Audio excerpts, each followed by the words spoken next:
যদি কোনো সময় আপনাদের মনে হয়ে থাকে আপনার বাচ্চা বা আপনাদের বাড়িতে কারোর না কারোর নজর লেগেছে বা বাড়ির মধ্যে কোনো একটা নেগেটিভ এনার্জি ঘুরে বেড়াচ্ছে, আপনি বুঝতে পারছেন কিন্তু তার কোনো কুল কিনারা খুঁজে পাচ্ছেন না, সেক্ষেত্রে আপনি এই উপাচারটি করে দেখুন, খুব ভালো রেজাল্ট পাবেন।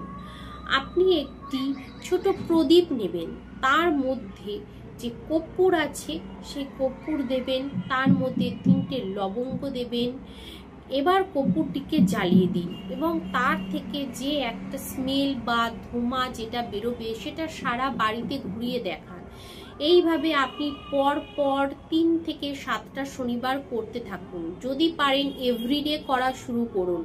দেখুন আপনার বাড়ি থেকে নেগেটিভ এনার্জি অনেকাংশে সরে গেছে এবং নিজেরাই একটা পজিটিভ ভাইব্রেশন পাচ্ছেন।